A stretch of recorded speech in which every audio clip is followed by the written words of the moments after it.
Hi, everybody. My name is Samantha Watson. I am the founder of the Samfund and the managing director of Stewardship at Expect Miracles Foundation. I am so honored and pleased to be presenting to you today on the topic of financial toxicity and cancer survivorship for this Cancer Survivorship 101 conference. Thank you all for joining us virtually. I'm going to go ahead and share my screen, hopefully, and we will get started. So the part that I didn't include in my brief introduction just now is that I'm also a two-time cancer survivor.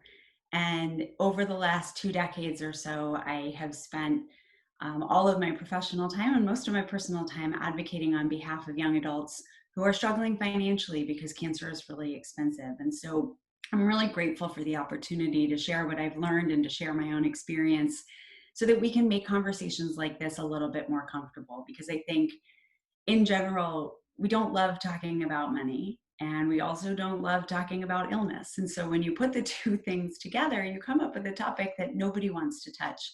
But it's so important that we talk about this, and it's so important that we break down some of these barriers so that we can start to make things better for cancer survivors and their families going forward. So the title of today's presentation is Cancer Isn't Free: The Impact of Financial Toxicity on Cancer Survivors and Families.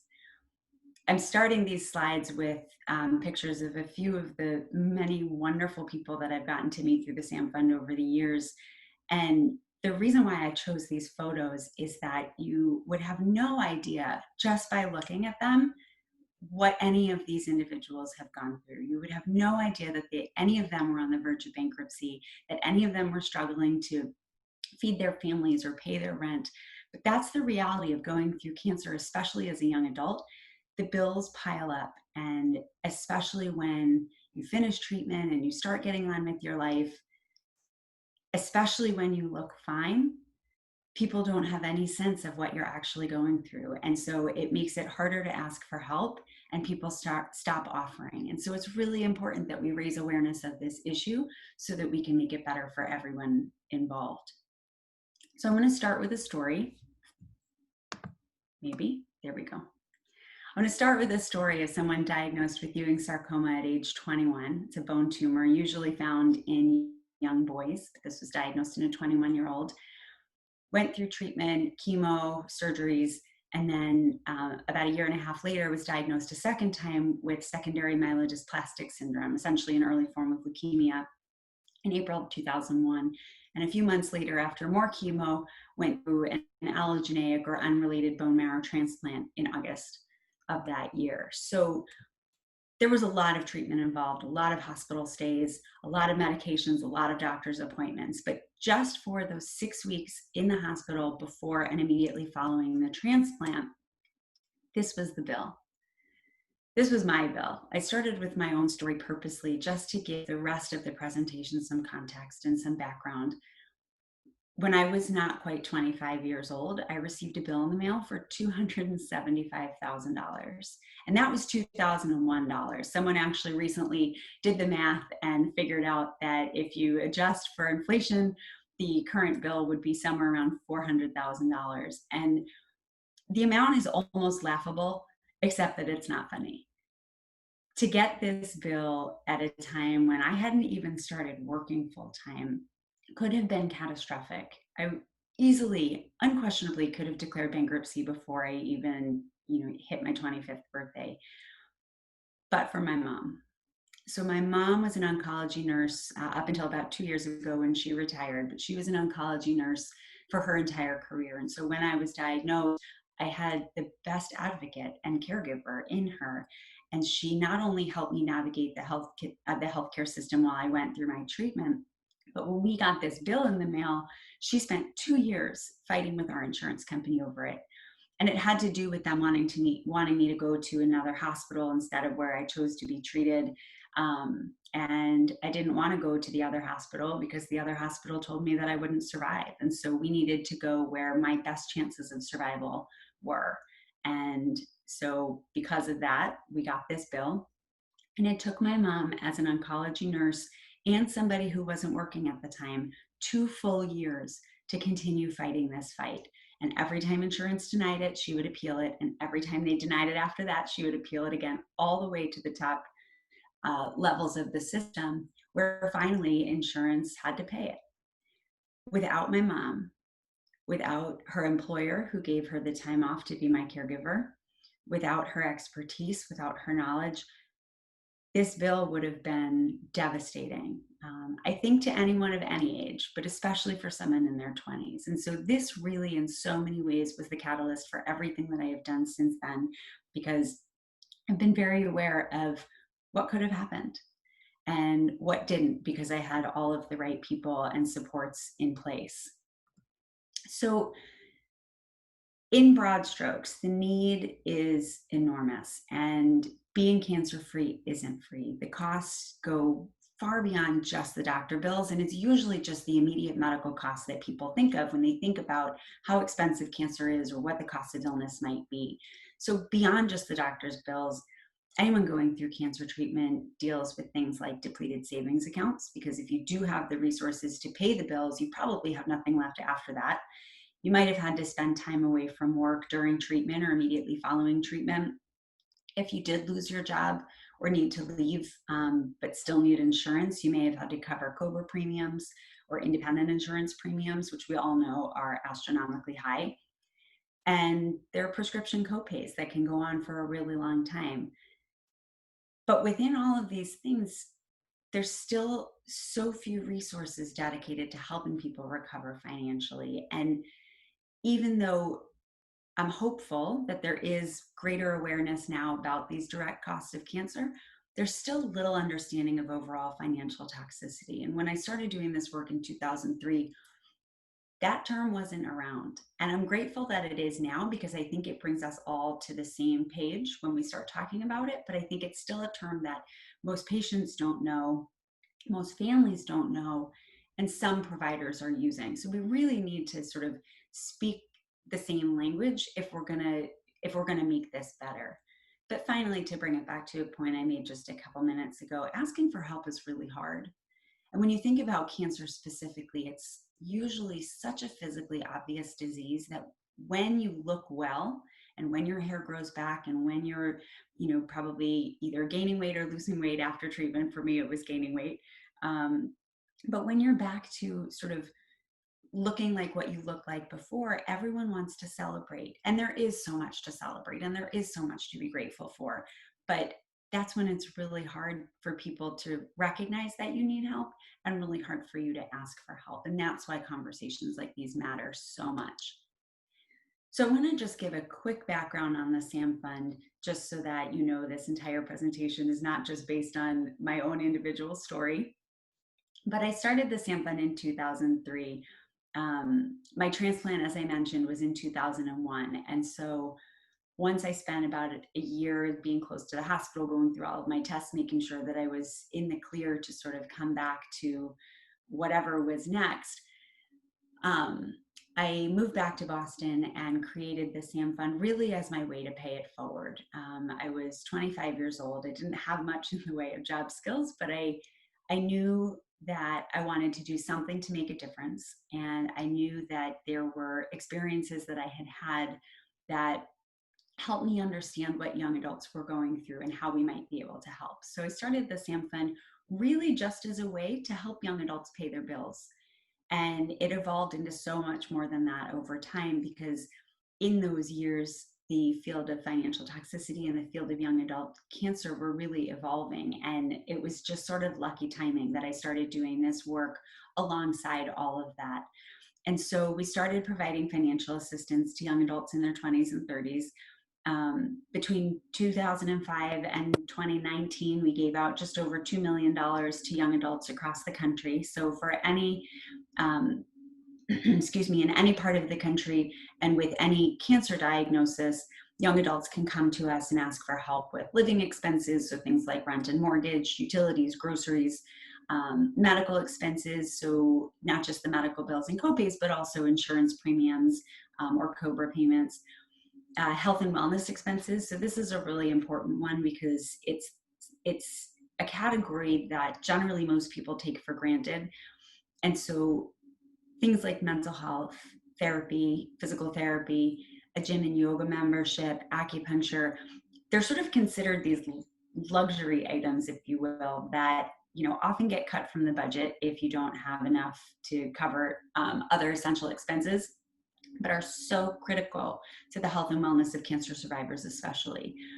And finally, the last category of grants that we were providing were family building related. So infertility is one of the common experiences of young adult cancer, and the cost of starting a family after that can be through the roof. And so whether a cancer survivor is pursuing adoption, in vitro fertilization, things like donor eggs or sperm embryos, gestational carriers, there's all sorts of different ways that cancer survivors can pursue parenthood. All of them come with a really big price tag. And so we were really proud over all of those years to award just over $2 million in grants and to help thousands of young adult cancer survivors, in addition to their parents, children, spouses, and sometimes their entire communities. You'll notice on the bottom of my screen, the logo is actually not just the Samfund, it's Expect Miracles Foundation and the Samfund. So in July of 2019, we were very, very, proud to join forces with Expect Miracles Foundation, which is a 25-year-old organization based in Boston that historically has raised money for innovative cancer research. And they've provided some organizational support over the years, which is how we sort of originally got connected.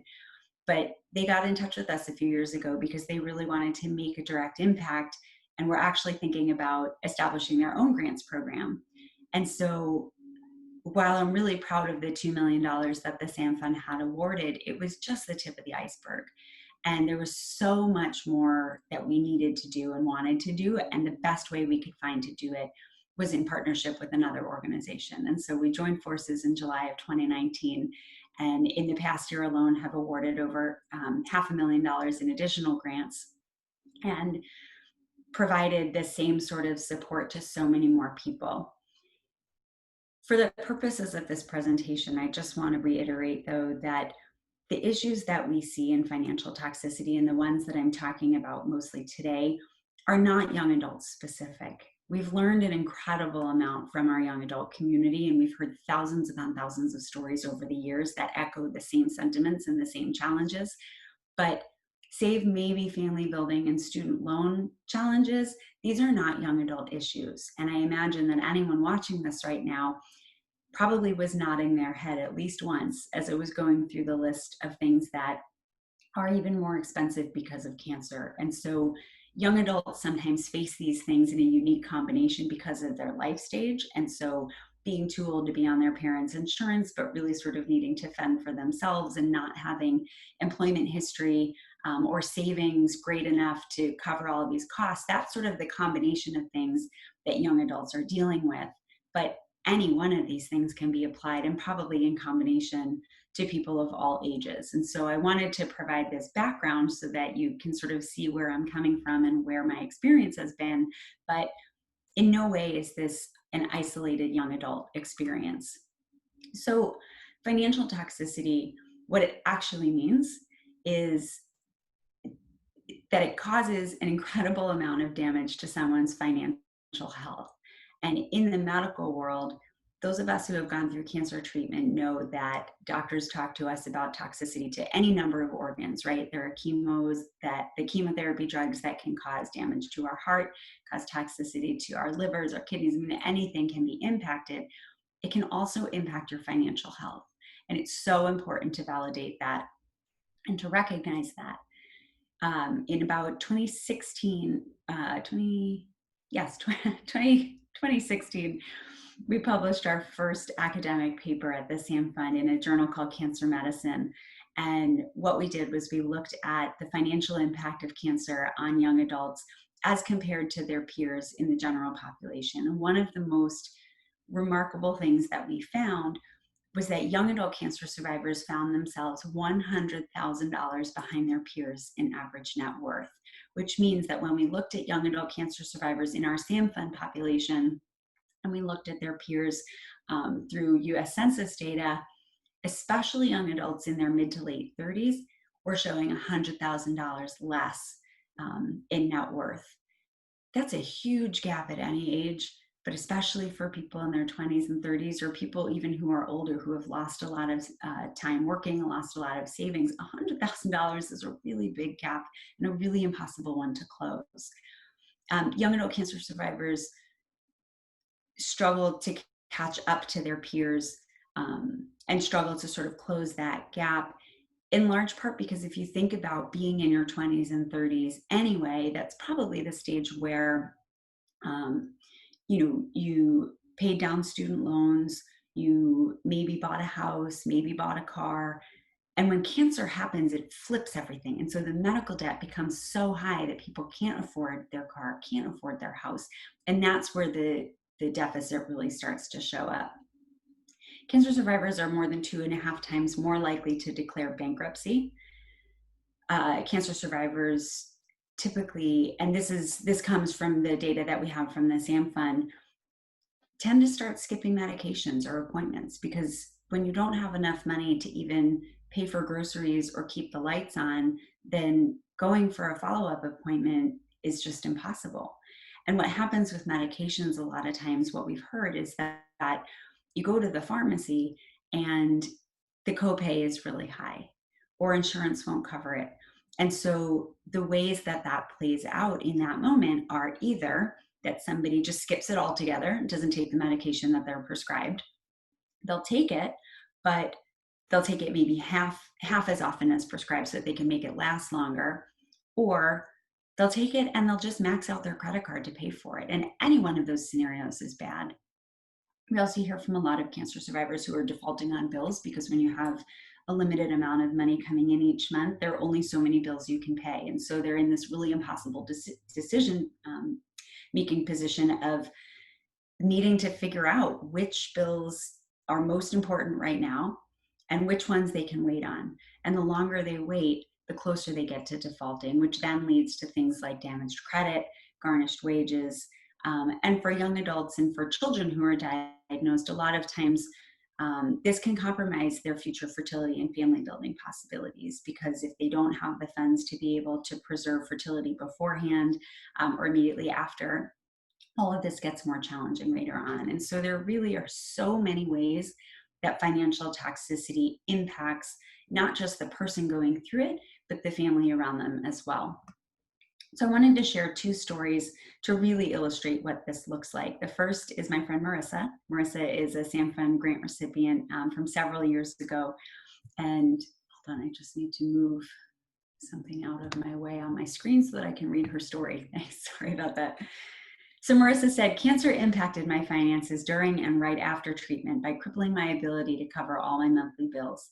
I had just started my first full-time job after graduating, and after I was diagnosed, any semblance of a stable budget was ruined from my copays for scans, doctor's visits, surgeries, and an inpatient hospital stay. And this really speaks to a lot of the issues that I just talked about. So on the one hand, really making it impossible for Marissa to cover all of the bills in front of her. And in her 20s, she had just started working. And when she was diagnosed, everything just went into chaos. And in addition to it being difficult to manage all of her bills before cancer, because she was young and new to the workforce, now she had things like, tests and doctor's visits and hospital stays that just blew out her budget. So thankfully, she found the Samfund. We were able to help her. I had the privilege of meeting her just a couple of years ago in person, and she's doing great. And she's one of the many stories that we've seen over the years from people who face profound struggle, who reach out for help at the right moment, and who are able to go on and accomplish incredible things. So similarly, I want to share with you this story from my friend Jen, also a Samfund grant recipient from actually many years ago, I think more than 10. And so her story is really one that shows the more long-term impact of all of this. And she wrote, at the time I applied for a grant, my husband had just lost his job and I had taken on consulting work to help pay our bills and ensure I maintained good health insurance. The consulting work kept me from building my business and ultimately was an obstacle to my long-term career goals, but I was too far behind on my bills to leave consulting and focus on the business. The Samfund grant put me on a path to paying off my medical debt, which allowed me to get back to working for my own business full-time. As a result, my business is now thriving and I have my dream job of running it.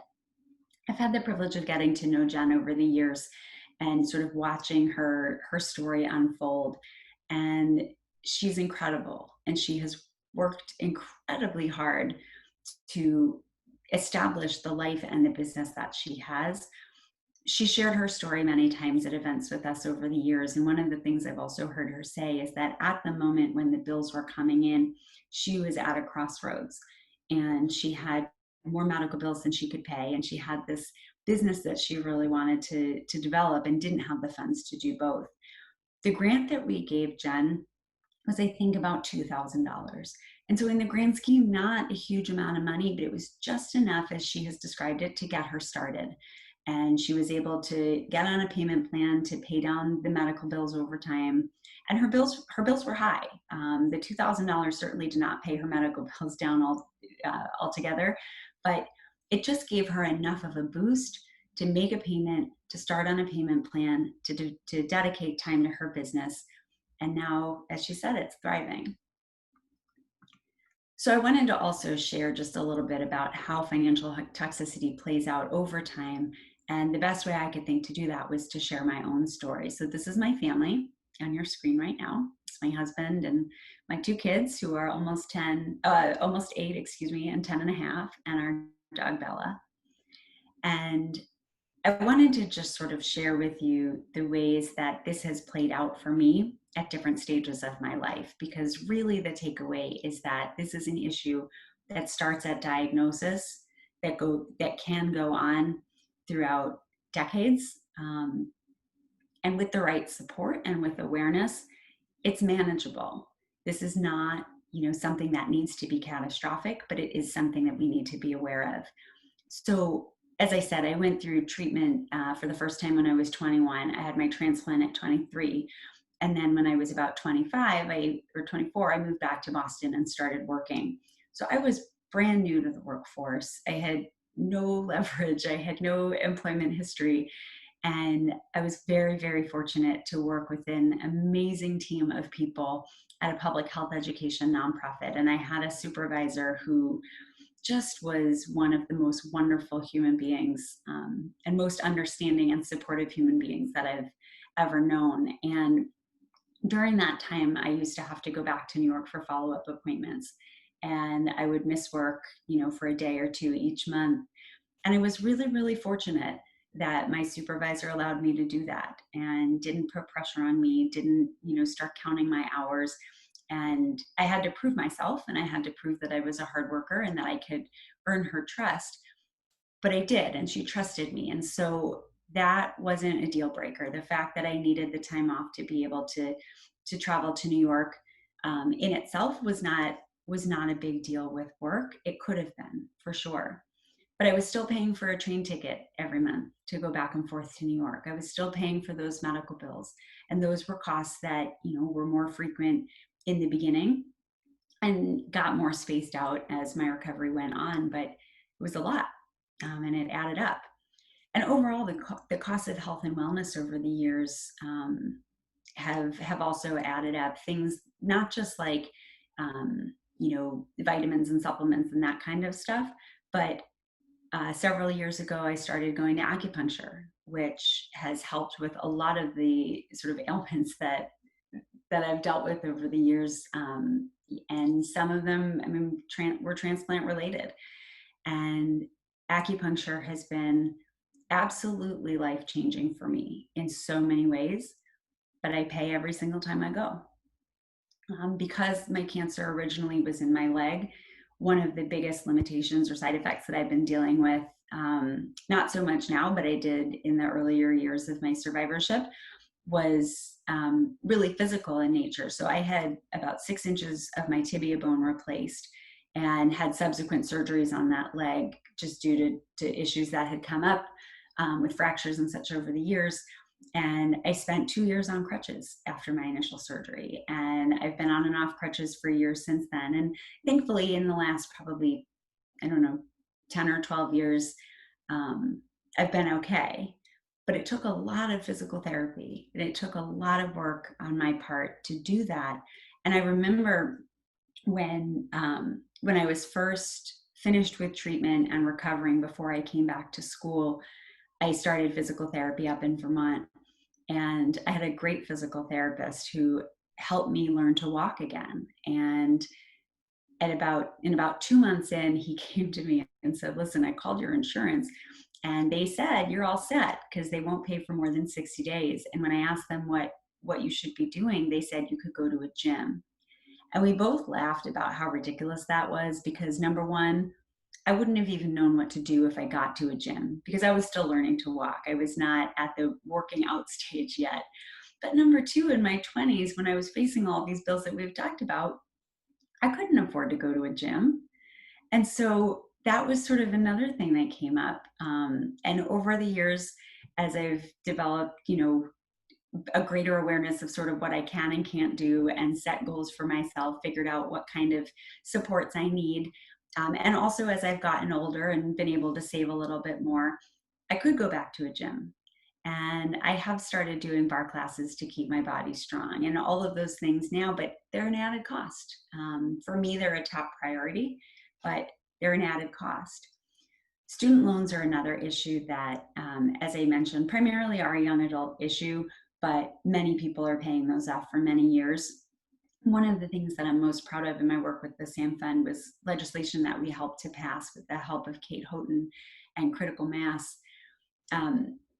Now, because of the legislation that we helped to pass, anyone of any age that's going through active cancer treatment and has outstanding federal student loans automatically qualifies for a 6-month deferment on those loans. And I believe it's renewable. Before that was passed, cancer was not a reason for a deferment on a student loan. And so what we were seeing from people was that their student loan bills were coming in, and because it wasn't the most critical thing they were facing, they would just skip it altogether. And I remember when I was paying off my student loans during months when I couldn't afford to make the payment, my parents helped me. But without that, I would have defaulted too. And then that would have caught up with me over time. I remember vividly sending in my last student loan payment because it was so gratifying to be done with that. That's something I didn't pay off until my late 30s. And so it really can linger for a very long time. The issue of insurance is one that we are all very familiar with, I'm sure. And not just the cost of insurance, but the need for insurance. Cancer survivors do not have the luxury to go without it. And so we need to make sure that that is at the top of our priority list, and that is an expensive one. Over the years, I've been fortunate to have insurance coverage through my jobs, but it comes with a big cost because I always need to leave the option open that I can see out of network providers and return to my team in New York if I need to. And finally, with family building, I talked a little bit before about what the different sort of processes are that people can go through as cancer survivors.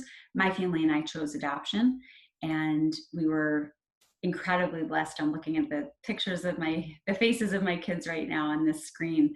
We were incredibly blessed to be able to go through this process relatively smoothly.